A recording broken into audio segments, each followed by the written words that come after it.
안녕하세요. 관계연구소 커넥터입니다. 오늘 여러분과 나누고 싶은 이야기는 우리 주변에 꼭 한 명씩 있는 유독 사람들을 잘 웃기는 그들에 대한 비밀입니다. 여러분은 혹시 모임의 중심에서 사람들을 빵빵 터트리는 사람을 보며 이런 생각을 해본 적이 있으신가요? 저 사람은 대체 뇌 구조가 어떻게 생겼길래 저런 타이밍에 저런 농담을 할 수 있을까? 혹은 왜 나는 저런 재치가 없을까? 하고 말입니다. 흔히 유머 감각은 타고난 광대의 기질이라고 생각하기 쉽습니다. 하지만 심리학과 뇌과학의 관점에서 보면 유머는 단순한 성격의 문제가 아니라 대단히 고차원적인 지능의 산물입니다. 오늘은 왜 웃기는 사람이 인기가 많을 수밖에 없는지, 그리고 그들의 웃음 뒤에 숨겨진 지능의 정체는 무엇인지 아주 깊숙이 파헤쳐 보겠습니다. 먼저 여러분께 질문을 하나 던져보겠습니다. 세상에서 가장 어려운 지적 활동이 무엇이라고 생각하시나요? 복잡한 수학 방정식을 푸는 것일까요? 아니면 거대한 기업의 전략을 짜는 것일까요?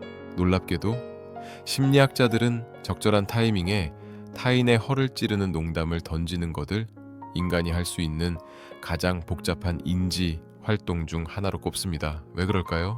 올해 유머가 성립되기 위해서는 최소한 세 가지의 고도화된 지능이 동시에 작동해야 하기 때문입니다. 첫 번째는 언어적 유창성입니다. 같은 말이라도 어떤 단어를 선택하느냐, 어떤 어조로 말하느냐에 따라 웃음의 강도는 완전히 달라집니다. 두 번째는 추상적 사고 능력입니다. 전혀 관련 없어 보이는 두 상황을 연결해 역설적인 상황을 만들어내는 능력은 사물의 본질을 꿰뚫는 지능이 없으면 불가능합니다. 마지막 세 번째는 가장 중요한 공감 능력과 사회적 지능입니다. 상대방이 무엇을 불편해하는지, 어떤 부분에서 긴장을 느끼는지, 그리고 어떤 선을 넘지 않아야 불쾌감을 주지 않는지를 초 단위로 계산해내야 하기 때문입니다. 여러분 혹시 주변에 정말 똑똑한데 유머 감각이 전혀 없는 분들을 보신 적이 있나요? 그런 분들은 지식은 많을지 몰라도 심리학적 관점에서의 통합적 지능은 부족할 가능성이 큽니다.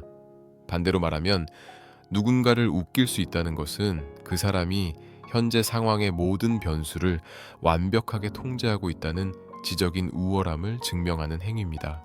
진화 심리학자인 제프리 밀러는 그의 저서에서 유머를 지능의 구애 신호라고 정의했습니다. 원시 시대에 남성이 사냥 실력을 뽐냈다 하면 현대 사회에서는 유머가 그 역할을 대신한다는 것이죠. 유머는 나는 당신의 감정을 읽을 수 있을 만큼 섬세하고 예상치 못한 상황에 대처할 수 있을 만큼 창의적이며 이 복잡한 상황을 즐길 수 있을 만큼 여유롭다라는 메시지를 끊임없이 발신합니다. 사람들이 웃기는 사람에게 본능적으로 끌리는 이유가 이제 조금 이해되시나요? 그것은 단순히 재미있어서가 아니라 상대의 뛰어난 유전적, 지적 자질에 매료되는 과정인 셈입니다. 그렇다면 여기서 한 단계 더 깊이 들어가 보겠습니다. 왜 어떤 농담은 우리를 배꼽 잡게 만들고 어떤 농담은 갑분싸, 즉 분위기를 차갑게 얼어붙게 만드는 것일까요? 그 차이는 바로 부조화의 해소라는 메커니즘에 있습니다. 뇌는 예상치 못한 전개를 만났을 때 순간적으로 긴장합니다. 그런데 그 결말이 위협적이지 않고 오히려 논리적인 반전을 선사할 때 뇌는 도파민을 분출하며 웃음이라는 보상을 줍니다. 즉, 웃기는 사람은 타인의 뇌를 도파민 공장으로 만드는 마술사 같은 존재입니다. 그런데 여러분, 혹시 블랙 코미디를 즐기는 편이신가요? 아니면 다소 냉소적인 유머를 좋아하는 사람을 보면 어떤 생각이 드시나요? 오스트리아 빈의과대학교의 연구에 따르면 블랙 유머를 이해하고 즐기는 사람일수록 IQ가 높고 공격성은 오히려 낮으며 정서적으로 안정되어 있다는 결과가 나왔습니다. 비극적인 상황에서도 유머를 찾아내는 능력은 그 상황에 압도당하지 않는 강력한 인지적 통제력을 의미하기 때문입니다. 삶의 고통을 웃음으로 승화시키는 것, 그것이야말로 인간 지능이 도달할 수 있는 가장 높은 경지가 아닐까요? 여기서 우리는 중요한 위로의 메시지를 하나 발견할 수 있습니다. 만약 당신이 스스로 유머 감각이 부족하다고 느껴서 소외감을 느낀 적이 있다면 충분히 그럴 수 있다는 겁니다. 유머는 지능의 영역이기도 하지만 사실 심리적 안정감의 영역이기도 합니다.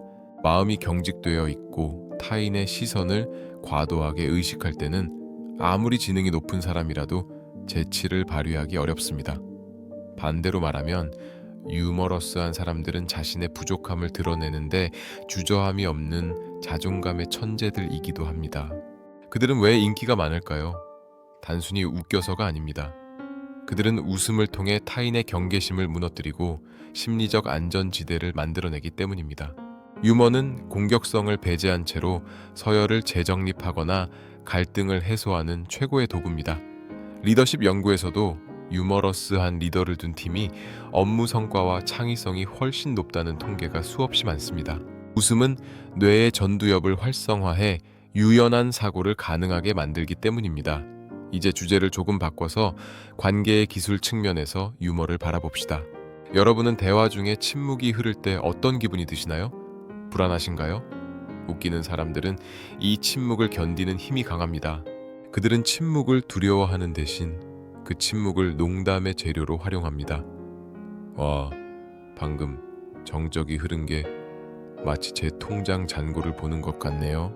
라는 식의 자기 비하적 유머는 상대방으로 하여금 이 사람은 완벽해 보이려 애쓰지 않는구나 라는 안도감을 줍니다. 바로 이 안도감이 사람을 모이게 만드는 강력한 자석이 됩니다. 하지만 주의해야 할 점도 있습니다. 지능이 높은 사람일수록 유머를 무기로 사용하지 않습니다. 하급 지능의 유머는 타인을 깎아내려 웃음을 유발하지만 고급 지능의 유머는 자신을 낮추거나 상황의 모순을 짚어내어 모두가 승자가 되는 웃음을 만듭니다. 여러분이 인기를 얻고 싶다면 누군가를 희생양으로 삼는 농담은 당장 멈춰야 합니다. 그것은 당신의 지능이 낮다는 것을 광고하는 꼴밖에는 되지 않으니까요. 수많은 소설 속 매력적인 주인공은 언제나 비극 속에서 유머를 잃지 않는 사람이었다는 것입니다. 삶이 시궁창 같아도 그 안에서 농담 한마디를 던질 수 있는 여유, 그것이 독자들을 매료시키는 힘이었습니다. 현실에서도 마찬가지입니다. 우리가 유머러스한 사람에게 열광하는 이유는 그들이 우리 대신 삶의 비극을 희극으로 번역해주기 때문입니다. 그 번역 작업에는 엄청난 지적 에너지가 소모됩니다. 그래서 우리는 그들의 지능에 경의를 표하며 박수를 보내는 것이죠. 그렇다면 타고난 유머 감각이 없는 사람은 평생 지루한 사람으로 살아야 할까요? 절대 아닙니다. 유머는 근육과 같아서 훈련할 수 있습니다. 첫 번째 단계는 관찰입니다. 세상의 당연한 것들에 대해 왜? 라는 질문을 던져보세요. 두 번째는 수용입니다. 나의 실수와 결점을 부끄러워하지 말고 이야기의 소재로 써보는 것입니다. 당신이 자신의 실수에 대해 먼저 웃을 때 세상은 당신을 비웃는 것이 아니라 당신과 함께 웃게 됩니다. 그때 비로소 당신은 관계의 주도권을 쥐게 될 것입니다. 여러분, 유머는 단순히 웃기는 재주가 아니라 세상을 바라보는 태도이자 타인의 마음을 어루만지는 지혜입니다. 똑똑한 사람이 웃기는 것이 아니라 웃길 줄 아는 사람이 진정으로 똑똑한 사람이라는 사실을 잊지 마십시오. 오늘 누군가에게 가벼운 농담 한마디를 건네보시는 건 어떨까요? 그것은 당신의 높은 지능을 증명하는 가장 우아한 방법이 될 것입니다. 혹시 지금 나는 농담을 해도 아무도 안 웃어주는데 어떡하죠? 라고 걱정하고 계신가요? 괜찮습니다. 당신이 시도했다는 것 자체가 당신의 뇌가 유연해지고 있다는 신호니까요. 실패한 농담조차 제 유머 감각은 아직 로딩 중인가 봅니다. 라고 웃어넘길 수 있다면 당신은 이미 상위 1%의 유머 지능을 가진 셈입니다.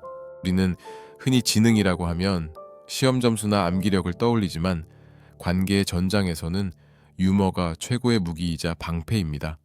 웃기는 사람 곁에는 늘 사람이 들끓고 그들은 인생의 파도를 더 부드럽게 넘습니다. 그것은 그들이 운이 좋아서가 아니라 유머라는 고도의 지적 장치를 통해 세상을 재구성하고 있기 때문입니다.